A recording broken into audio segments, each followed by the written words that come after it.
I'm Tara. I'm Ryan. We love Disney movies. So we decided to watch them all, from Snow White to Frozen 2 and beyond. Each episode will watch a different Walt Disney Animated Studios film and tell you all about it. Did we like it? Does it hold up? Who's our favorite hero? Or villain. We'll give you history and fun facts about each movie. And sometimes we'll invite our friends to watch along with us. So put on your tiara or your evil crown and join us on our adventure. This is Tara and Ryan's Princess Diaries.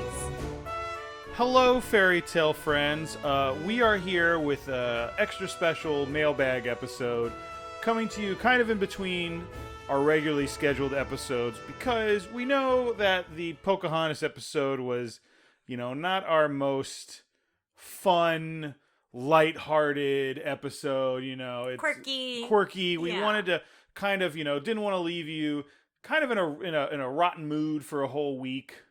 Maybe not rotten. Yeah, but, rotten's the wrong word. We're a fun podcast, and we want to do some fun stuff. And we want to interact with you, our fairy tale friends. I know we might have some new listeners. We've had some kind of more interaction on Instagram. But what we have here is just a few voicemails and a close to 5-page email from one of our super fans, one of our Madeline. VIPs. Yes, our very important princesses. Ooh, I like that. Madeline has sent in an email. So do we want to, hers is divided up into many different parts. And we've got 3 voicemails. Do we want to read the email first and then listen to the voicemails? Sure, let's do that. Let's do the email. And like I said, this is a long one. I had to actually move it over into a Word document because it was so long. It was formatted strangely on Google Mail. And I will say, Ryan has read through it. I wanted to save my reactions for the pod. Yes. So I've glanced at it, but I've not read through it. And that's no disrespect to you, Madeline. Yes. So it is entitled TRPD Brain Dump - You're Welcome. So here we go. Here are all my thoughts regarding your podcast, at least the thoughts I can remember. First of all, thank you. Thank you, Tara and Ryan, for making such a wonderful podcast. It is literally the only one I listen to. Oh, you're welcome. As a mega Disney fan, I love the topic. I appreciate the time you put into researching every episode. The facts and behind-the-scenes tidbits you share are delightful, and I learn something new with every episode. I also enjoy listening to the two of you interact with one another and feel like I'm listening to 2 of my good friends chatting and having a fun time together. You both are a joy to listen to. This is an amazing podcast, and thank you. True. All right. No, she didn't say true. I'm just kidding. All right, my thoughts, and you're welcome. Laughing, rolling on its side emoticon. Snow White. See, it's divided up into sections. That's how much we're going with it. I really appreciate it. We're 60-some episodes in, so this is kind of a good time to review some of them. So let's do it. Snow White. I stand by my comment on the Facebook page that the hand-washing song could have been deleted from the movie. Was it cute? Sure. Kind of. But it did absolutely nothing to push the narrative along, and I wouldn't have missed it had it not been included. I wish the animators would have spent those few minutes expanding on one of the characters, given Snow White a little more agency, given the prince any kind of story or personality, made the queen a bit more evil. Anything would have been better than that song. I like that song. I remember liking that song, and I think they did some cool things animation-wise. Like Dopey was reflected in the soap bubbles, I believe. Yes. So I think from an animation standpoint, they did do some things that were probably difficult to do in that song. Also, this one, it's the first Disney animation movie, and it's the first time they're moving into long-form narrative from Mickey gets stuck in a well, Steamboat Willie, stuff like that. I do appreciate and respect the comment though, because I agree. As far as storyline goes, but I also let's start with that. I agree. Yeah. I think we're giving historical context as to why it possibly didn't happen. Yeah, and I do think there were some cool things we pointed out animation-wise, and I'm trying to remember back to Snow White, since that was our first full episode. Well, speaking of, maybe there's some other podcasts you should check out, Madeline. I've been listening to a few other Disney ones. There's one I listen to called Scenario D, where they're actually they do a lot of this similar stuff to us, but they were talking. I listened to their Snow White episode just to get an idea of their podcast. So some of this is a little fresh in my head. But do you remember that Walt said, I'll give everyone $5 for a gag that goes into the movie, and then like much more if a full scene went in. So like, I think that was it, as they were trying to figure out ways to pad the story, because these, Grimm's fairy tales could be told in like 5 to 7 minutes. Well, and also depending on how dark you went with it and that kind of a thing. Yeah. So I think that's probably where this came from. I agree with you. It's also got a lot of cool stuff for the animators, but they just announced, I can't remember who, but they cast Snow White for live action. Yes. And what I'm saying is when this live action comes out, no one will miss the hand washing scene. If anything, it might just be a short little nod to it, as opposed to like keeping the whole thing in. So yeah. Rachel. It's Zegler. Zegler. Is that Zegler? Maybe. West Side Story's Rachel Zegler to play Disney's Snow White. So is she? She must Latina? be in the new. She's in the new West Side Story, which Steven Spielberg is coming out with in December. You were wondering her background? Yeah, just because it's a West Side Story. I was I don't think there's. Are there any? It's been a long time since I've seen West Side Story. Are any of the? What are the Jets? Are the Jets? It's the Sharks and the Jets. But which one's the Puerto Rican? The Sharks. Okay, so the Jets. Are there any ladies on the Jet side?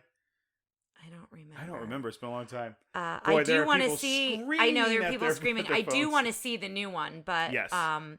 So have you seen the trailer for it? Yes. It's really cool. Yeah. Oh, she was born in Hackensack, New Jersey. Hey, girl. She's 20. She's a baby. Oh, she's a baby. Her mother is Colombian and her father is of Polish descent. So that's cool. I like that we're not just looking for a pale albino. Yeah, she's very striking from the pictures I've just seen of her. So cool. So the next one, let's get going because we've got a lot to cover. Fantasia. It's been now. I don't know if you remember Madeline. She was friends with our friends Sarah and Phil in DC, and she is a flute player. I also have a connection to her. We worked at the same community music school, even though I don't think we ever saw each other because I never was in the building.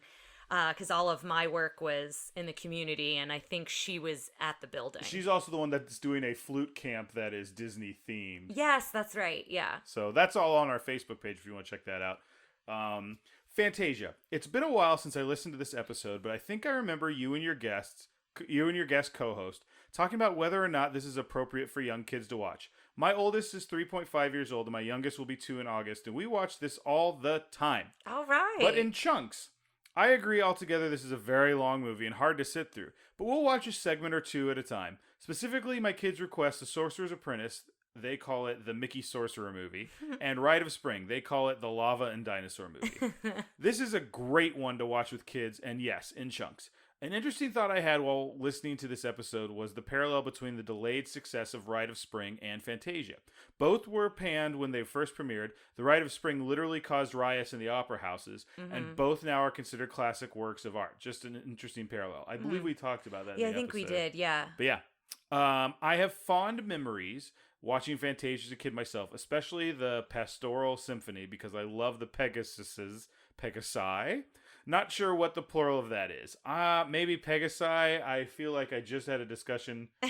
I was discussing the plural of platypus with my parents this weekend, and I said platypi, and my dad looked at me like I had 2 heads. And then I explained, well, like octopus, octopi, and he kind of came back to reality. Got it. For a second, he was like, my son is speaking in tongues. I also have frightening memories of watching this as a child, specifically Night on Bald Mountain. I literally ran out of the room every time this came on because Chernobog frightened me so much as a kid. I'm also miffed he didn't rank higher on your villains rating because of that. He is terrifying for children. Night on Bald Mountain is one of my favorite songs now, though, and I believe it's because of my past fear of it. I learned to love it in Chernobog. He is so cool. We didn't. I thought Chernobog was pretty high. I don't think we didn't rate him with Chris, though, because we didn't have a villain ranking then. So you and I went back and just rated him. So it might have been a little different if we had a third person to balance it out, but I don't recall where he falls on the list. First currently. and foremost, the ranking is scientifically proven, so I don't know what to tell you, Madeline. But I also think, like, you know, there are things like he didn't really have a very, like, set agenda, and he wasn't funny, so he lost points for things like that. But I love him too. I think he's very cool. he's great. And I don't know that we mentioned it in the episode, but we in middle school played Night on Bald Mountain, so I have memories of that. And I don't know if that was when Chris and I were in middle school together, because we were a year apart, and our middle school was 7th and 8th grade. So so I don't know if Chris was there for that or not. I don't know if we talked about that, but a lot of times when I hear that, that's what I go back to. There's been this thing I've seen a lot of Disney meme stuff lately, where it's like, why is Chernabog a villain? All he did was he's a DJ. He just tries to, like, put on a music party, and then, like, the day light comes and he goes back to sleep. Like, that's all he is. I mean, he's raising the dead, though, isn't he? They're just here to party. So yeah, anything else you want to say about that? I mean, I remember us being kind of a little bit bored by the dinosaur one, or that was one I thought was kind of cool, because I'd studied all the special effects and all the things they did into it, like actually like boiling like a viscous liquid to get the bubbles for the lava and stuff, and like that kind of thing. But I remember Chris not being kind of like about it. Yeah, and I feel like that one's kind of a longer one compared to the other ones too, if I can remember. Yes. Again, I'm going off memory. Because once we record the episodes, I listen to Ryan's beautiful and delightful editing skills, and then after that it's gone forever. So yeah, so I listened to the finished episode, and then I've lived the recording, but as a lot of you dedicated listeners know, my memory is not great, so I think she brings up a good point of watching this in chunks, because I think we might have addressed this on the episode, but that's how I watched and we rated them separately. Yeah, when we did the episode, or we went through and talked about them. Yeah. Did we do like thumbs up, thumbs down? I think all this did, stuff we did like a year or so ago. Yeah. But like, yeah, I think I watched a lot of them through DTV and stuff like that on Disney Channel. I think it's a great suggestion. All right, up next, Make Mine Music. Oh boy, she really went into them. Oh yeah. Oh, I read the first. It says, I didn't listen to this episode. And I was like, what? I didn't listen to this episode when it originally aired, because I was already so behind on the podcast that I wanted to listen to only the episodes for the movies I had seen. And while I still haven't seen Make Mine Music, I did listen to this when you all went on break, and I finally got all caught up. For anyone interested, the Johnny Fedora and Alice Bluebonnet piece is very similar to a short on Disney Plus called The Blue Umbrella. It is super cute about two umbrellas that my kids really enjoy watching. I remember seeing that and thinking it had a very similar thing, in that it was like the Have you watched it? No, I saw a clip from it or something, or maybe even just the picture. We'll have to watch it. Yeah, there's a lot of shorts we should really check out. And Thank you do for that recommendation. Yeah. That's great. Make Mine Music. That's the one we watched all through YouTube. Correct? Yes, because you can't really find it. We had to find it in pieces. Next up, Cinderella. Can you please do a mini tale on Brandy and Whitney's Cinderella from 1997? Yes, we it's will actually be doing planned. That. Yeah, I think we actually have our guest for it. I'm wondering if we should change it from a mini tale to just a flat out. I think it should be a full episode. I think we'll do that. Just it's because I think it's hard to have a guest on a mini tale. And I think there might be more to talk about than we think. Yeah. So yeah, but yes, that is in the works. That was the shortest entry we have so far. Mary Poppins. Unpopular opinion. Don't hate me, Tara. Madeline and I were messaging on Facebook about something else Disney related, and she made sure to mention that I may not agree with this opinion. So here it is. I think she's got a good point. Okay. But does anyone else think that Mary Poppins was just gaslighting everyone during the entire movie? 1. Made Mr. Banks think he was crazy when he tore up the kids' advertisement and put it in the fireplace. Advertisement. And when Mary shows up, you can see him miming his motions, thinking to himself, I know I tore this advertisement up. I put it in the fireplace. How did this woman find it? Piece it back together and bring it here to me. Okay. 2.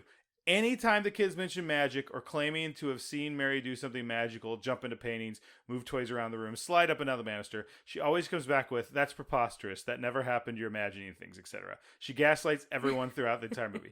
3. I'm pretty sure Bert mentions a time when Mary does something magical and she denies it with him too. 4. Basically the whole movie. Banks kids. You can do magic. Mary Poppins. Magic? That's preposterous. You're just seeing things. Banks adults. Did you just put that idea in my head? Mary Poppins. What idea? I don't know what you're talking about. Still a great movie, though, and I truly do love it. I think you make a good point. Or you make several points, but for the same thing. I think you can view it through a couple different lenses, but yeah, I definitely. I mean, she's doing it like it's fun and whimsical.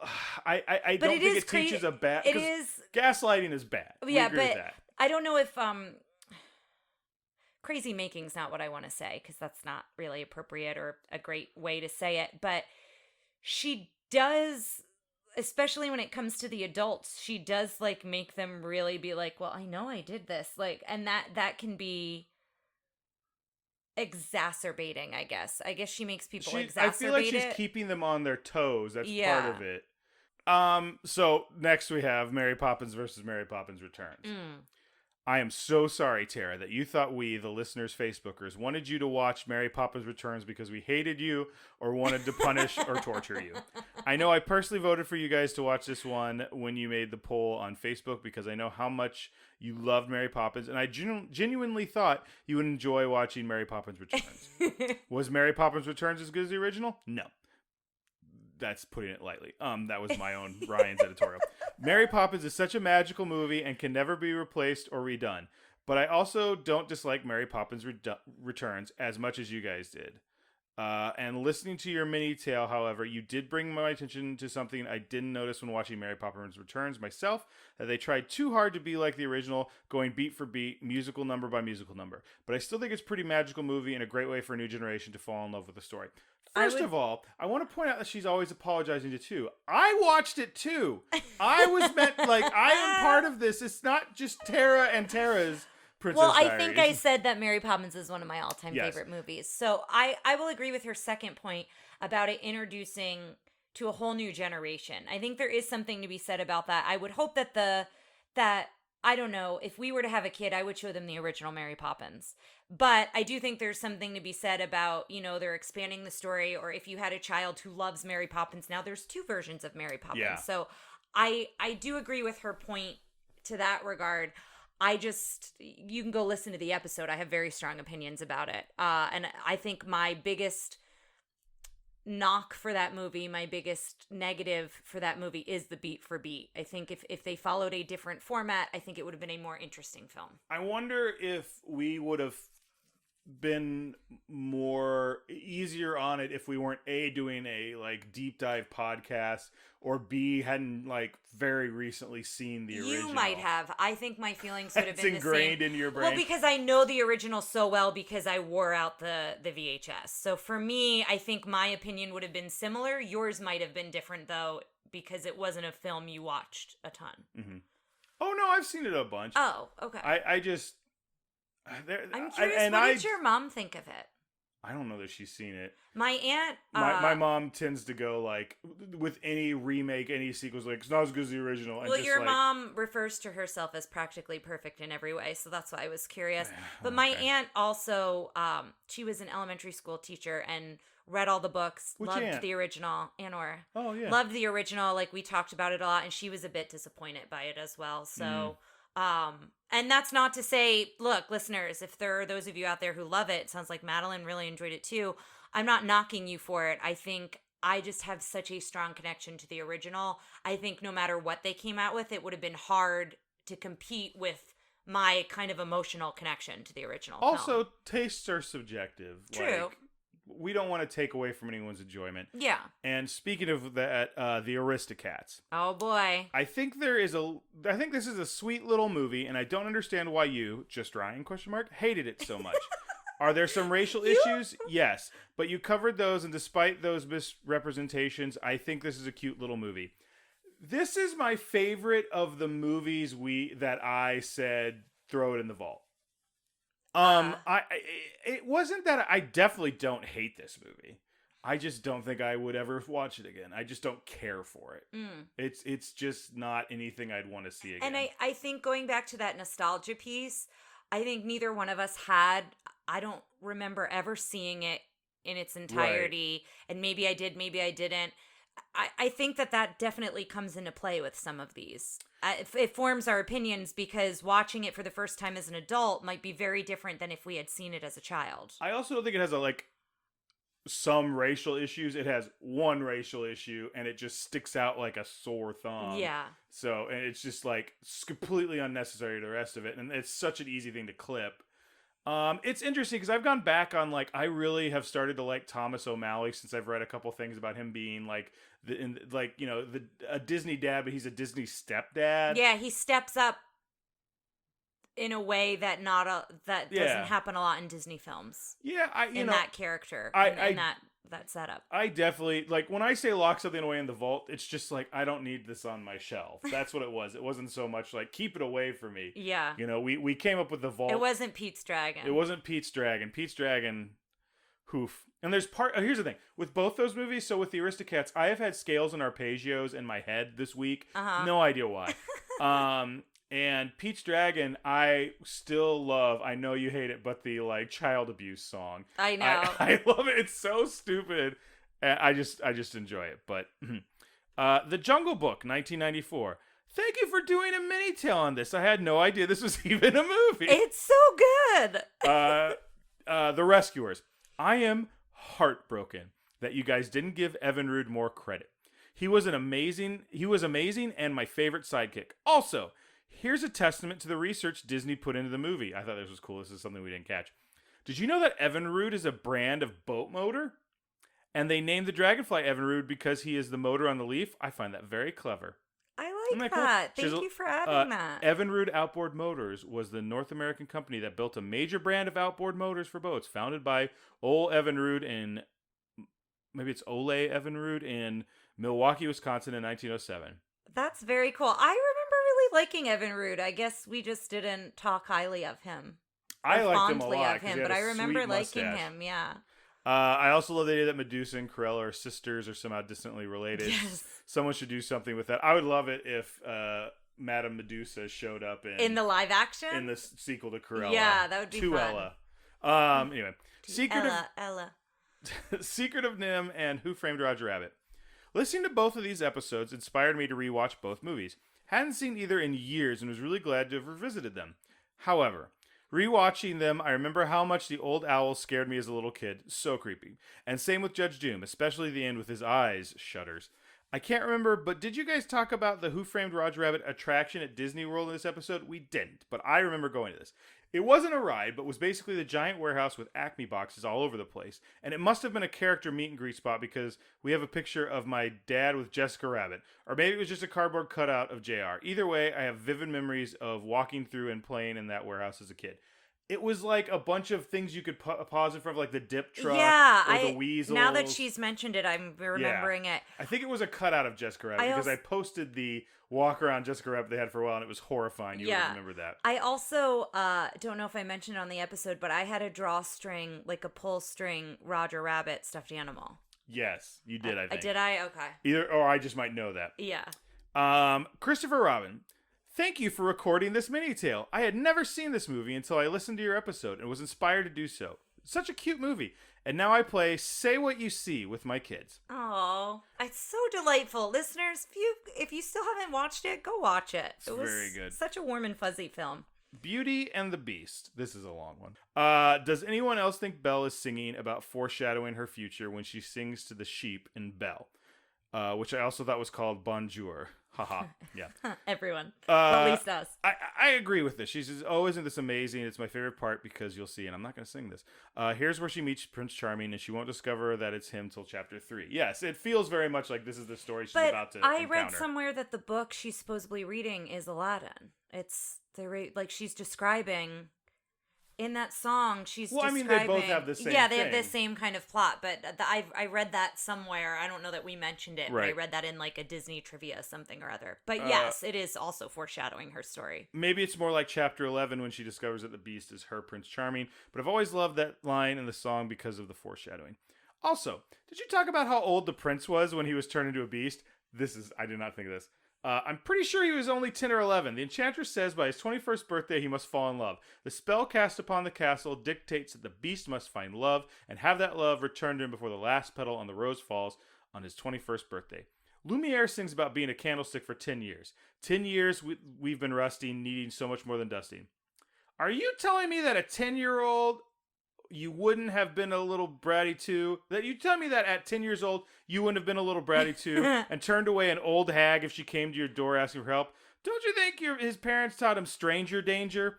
Do we think his parents were alive? I think he was a young prince, and maybe that's why he was bratty, is because he would have been 10, 11, according to this. Yeah, I think he was just a young... You know what I mean? I never pictured him having parents. Where were his parents, and why didn't the Enchantress ask to see them when she was greeted by a 10-year-old at the door? I think the true villain of Beauty and the Beast is the Enchantress. I love that. I love that hot take. I consider him an orphan. I don't know why. But then why is a 10-year-old running around a castle? Because it was inherited. Like, that's how king and queens work, right? I think you're thinking more like Game of Thrones, like old medieval, whereas this is kind of 1700s. I guess, yeah. It seems a little. I always thought like he was like 20, almost he was 20. And you thought it was just a year of. I didn't think he was that young, but my mind goes to him not having parents if he was that young. Yeah. I guess I thought maybe I thought it was like maybe 5 years he'd been the Beast. Well, even something then along he still those would lines. Be 16. I don't know. It's. But they do say specifically 10 years we've been wrestling. I just thought like they froze him in time and he had like 10 years. But they don't say you have 10 years to do this. They say by your 21st birthday. Which means he was celebrating. He was dying on his birthday. That's a bummer. Yeah. We did talk about at one point in the development they were going to have like there was pictures of baby Beast and stuff like that. So I don't know if that's left over from those parts of it or something. Who knows? But I love thinking about that. I love catching these little things. The Lion King. Did you all not see the leopard at the beginning of Circle of Life? You gave the translation of that song so much quack when they mention a leopard. And while I agree the English language lyrics are dull, one of the first animals you see is a leopard. 17 seconds of the song. Maybe it's a cheetah, LOL. I thought we pointed that out, but maybe we didn't point it out on the podcast. We might have when we were watching it. Maybe. Madeline, I believe we all screamed, "There's the leopard," when we were watching it. So we did catch it. I don't know that we mentioned it when we came back after watching the film, though. I liked your theory that Scar ate Mufasa. No, it wasn't our theory, and no one should like that. I liked your theory that Scar ate Mufasa because of the bones found in his cave. But then why would Scar have thought Simba was Mufasa when he returned? If he had Scar eat Mufasa, he wouldn't have mistaken other lions showing up for him, right? He probably wouldn't have thought it was Simba right away either, since he believed Simba to be dead for all those years. I think the idea was he's like a ghost or like something. I think also it's at that point they're all starving. So I think maybe he's also a little delirious. There's no water and there's no food. The water has left. Yeah, the water has left the Sahara and there's no food. So, I don't think he's thinking clearly. Another testament to the thoroughness of Disney animators. Months ago, I was watching The Lion King with my kids and noticed the whites of the lion's eyes were yellow. I thought that was a really interesting choice, so I looked up images of lions' eyes, and the whites of their eyes are in fact yellow. Who would have thought to give that much attention to detail other than Disney? Cool. I don't have much else to say to that. No, I think that's a great point, and I think we, in our research, Madeline, that's one of the things that always impresses us and surprises us is, we do call out the things that were like Disney didn't get it right, but there is a lot they do get right, and when they get it right to that kind of a detail. The Lion King in Disney World. Have you seen the Lion King musical show in the Animal Kingdom at Disney World? Oh my goodness, such an amazing show. It has everything: music, dancing, stilt walkers, acrobatics, aerial dancers, a fire dancer. It is so cool and probably one of my favorite things in all of Disney World. Ugh, such a good show. I honestly can't gush about it enough. We have not seen it. I know we are planning a future Disney trip, so we'll have to check it out. Well, that's it. Spoiler alert, it wasn't it. Those are all the thoughts I can remember to type into an email and send to you. Hope you read at least some of them, and I hope we read all of them. And I hope Tara doesn't hate me for Mary Poppins opinion. I don't. And then she replied, "Ooh, wait, one more thing. When did the music score for the movie transition from step-by-step sound effects? For example, when the dwarfs do literally anything, walk literally anywhere in Snow White, up the stairs, falling down the stairs, noses popping over the bed, etc., or the mice and Lucifer and Cinderella, to actual music and scoring. Was that also at the Renaissance and Little Mermaid? I think it was before that, but like it seems to be like maybe right before Walt died. You know what she's talking about? Like it's like doop doop doop doop, and it's their steps, but they're like doubling music for sound effects. Yeah, that probably came from the fact, like the way Merry Melodies. Do you think Sleeping Beauty? Symphonies. I feel like, did Sleeping Beauty have that? I don't think it did. So Sleeping Beauty might have been the first, or maybe something right before had some it. Well, every time they did Make It Blue, like that's a some of it, but I not quite as much. They gradually they tapered off. Yeah. The rest of it is basically just, hey, I'm trying to be super lighthearted. Don't take these too seriously. We love this scene. I love this scene. Oh yeah, I love things like this, and like I said, call us out. Like, what was that thing I said in the last mail episode? A bone to pick. Yeah, you have a bone to pick. Well, it's funny you should say that. Because I believe somebody in one of the calls says, I have a bone to pick. Great. I can't wait for it. We have a few calls. I have no listeners. The voicemails are always a huge surprise. I don't even know who they're from.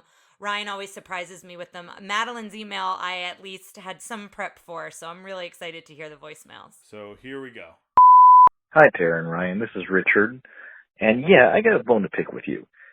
So going back to your henchman and sidekick debate, I'm calling shenanigans on one thing. You had Blue and Little John in the bracket. And to me, you might disagree here, but they seem like the same character. And it seems like, you guys were really against Team Kronk and Team Iago.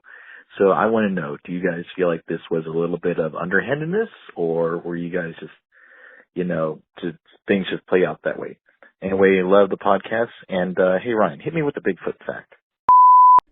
I don't have my deck of cards. Hold on. Richard is great. Richard, you're such a delight. Let me look one up real quick. Oh, wow. Bigfoot was investigated by the FBI. Whoa. I'll be posting this this article. That's really cool. Here's what they found. Okay, so this is going up. But yes, I don't think Baloo and Little John, they're very similar characters. I would agree they're similar characters. They're both voiced by Phil Harris. I don't know if I've said this in an episode since we've done the bracket, but Ryan and I have talked about it. What was difficult for me with the henchman and the sidekick bracket is I feel like I had stronger opinions for the movies we had seen. I love Emperor's New Groove, but we've not seen it recently in this podcast rewatching, and I think the same would go with Aladdin. I think the sidekick and we just had seen Aladdin. Yeah, so for me, I will say I struggled with voting on some of them because I think I don't think Beauty and the Beast, we hadn't watched Beauty and the Beast yet when the bracket went on, because I think I would have also voted differently for them. I do want to say that I still think Kronk is a bad henchman. I think he's an interesting character. I think he's a good character. Well, save it for when we get to that That's what I'll say. It's the same thing with Baloo. I think Little John is a better sidekick than Baloo, but because Little John is behind Robin Hood start to finish. Whereas Baloo is like, I'm leaving that kid. I don't need that Everybody kid. winds up abandoning Mowgli at some point. Yeah. But that doesn't make him a better character. I don't know. That was my thing. Yeah. I his motivation, I don't know that their motivations are different, because Little John is a true, I think, best friend, where Baloo is almost a parental figure. Like, yes, it's bare necessities and they feel like friends, but at the end of the day, Bagheera and Baloo are the parents to Mowgli. And it's also about Baloo learning to be a good friend, whereas Little John is just his Little John and Robin Hood, we know from moment one that they're friends. It's also, in those brackets, you can vote however you want. It's fine. So there's that one. We have another one from Richard. Hey, Tara and Ryan, this is Richard. Calling just let you know that I just listened to your Goofy Movie podcast, and it was amazing. I love the facts that you guys presented, along with Chris and his insights. I also wanted to say, you guys should check out an extremely Goofy movie if you get the chance. My opinion, not as good as the original, but still enough fun. Hope you guys have a good day, and just for fun, Ryan, hit me with the Bigfoot fact. I'm so glad you hit me with the Bigfoot fact took off. I gotta look more at this FBI, you're distracted. Yeah, I'm distracted by this FBI one because it feels like something where someone's like, I have to actually do this. There's hair samples that they found that got sent into the FBI apparently. This is just, I'm just going to post this and we're all going to take a look. It's on the History Channel website, which is even more awesome. But thank you for those phone calls, Richard. And we'll have to check out an extremely goofy movie. If it's one that I value Richard's opinion, and if it's one that he enjoyed, I'm open to it. I don't know that we'll do an episode on it, but I'm open to just like you and I checking it out one afternoon or evening or whatever. I mean, I'm a goofy stan now, so. And here we go with our final phone call. This wouldn't be a phone call episode if other Ryan didn't call in. So here we go. Hey guys, this is other Ryan. Just had to tell you about some more options for your childhood traumatization sub-series. Just listen to Return to Oz, and it was wonderful. I actually just watched that with my 6-year-old flying in the face of all your recommendations, just for no other reason other than, hey, this is a movie I watched as a kid when I was your age. See if it hurts you like it hurt me, I guess. No, it wasn't that. I enjoyed it. I remember seeing it in the theater. I remember thinking, this is really weird. This is really terrifying. But also at the end, you know, exciting and fun in a different kind of weird fantasy world. We were both, my daughter and I, very freaked out when the original head turns and yells Dorothy Gale, and she's trapped in the hallway of the heads in the heart of the lair of the most evil, crazy, terrifying thing, and that headless body sits up and starts chasing her. Oh, I still got chills. It was terrifying. And I think as an adult, just the setup, like you were saying, like, hey, I've spent 6 months trying to convince all the people I love that this happened to me, and they just keep telling me I'm crazy, so they send me off to get tortured in a mental institution where I'm strapped to a bed and lectured at by scary-looking people, and they're going to shock me. And what do? I run out and I drown in a river, and that's how I get to Oz. I have to drown and die. Terrifying. My 6-year-old came out the other side, said she was okay, didn't really bother her too much. We ended up the next night watching the original Wizard of Oz, so it was kind of fun. Maybe we'll keep going backwards and watch the Oz Great and Powerful next, maybe? I don't know.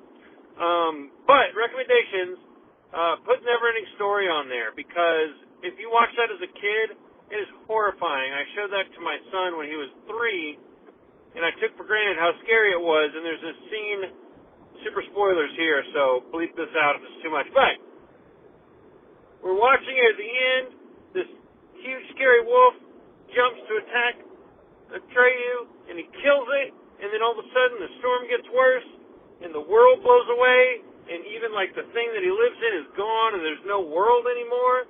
And my son turns to me, 3 years old, with tears in his eyes, goes, Dad, I don't know if I can watch much more of this.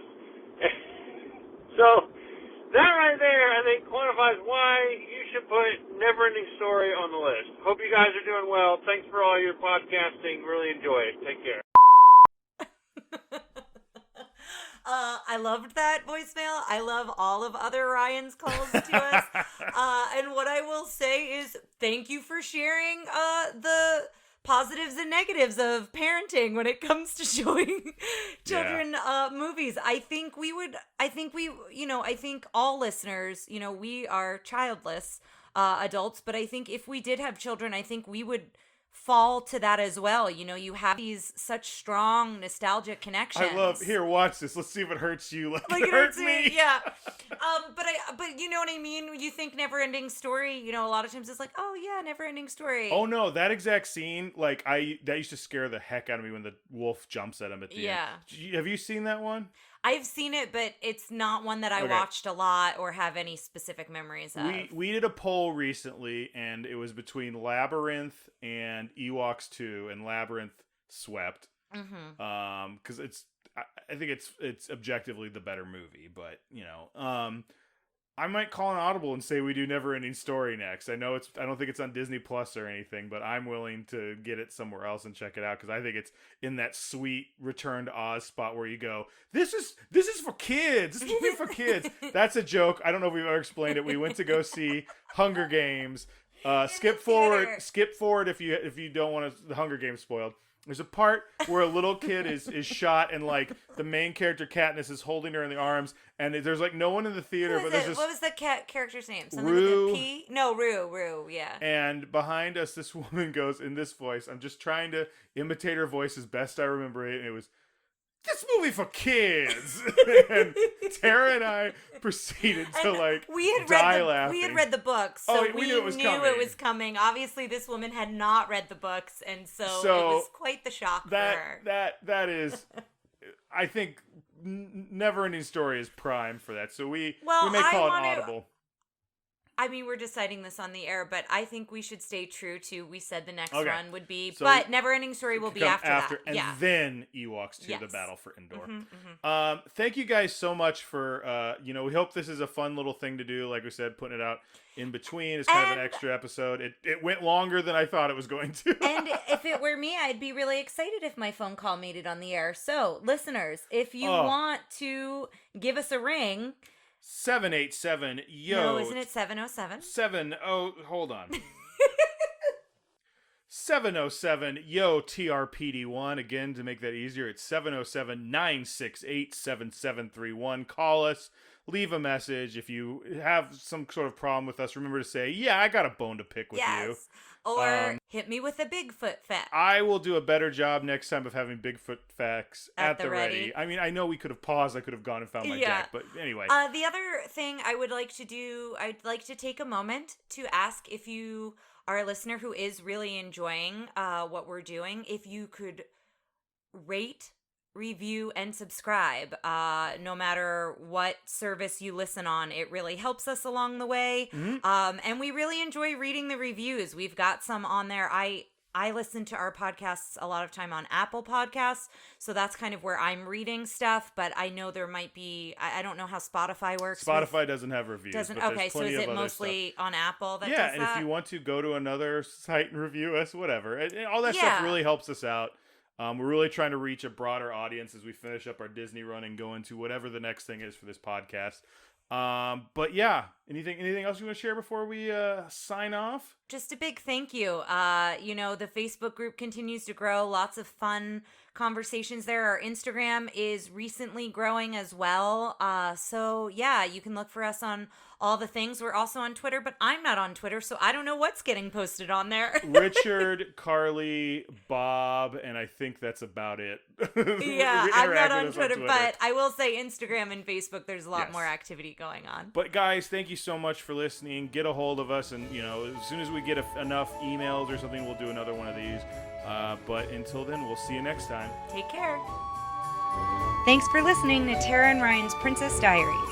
If you want to tell us your favorite Disney villain and why it's Gaston, send us an email at trprincessdiaries@gmail.com. Or you can send a tweet about how great Maleficent is to @TRPDiaries. Check out our Facebook group by searching for Tara and Ryan's Princess Diaries.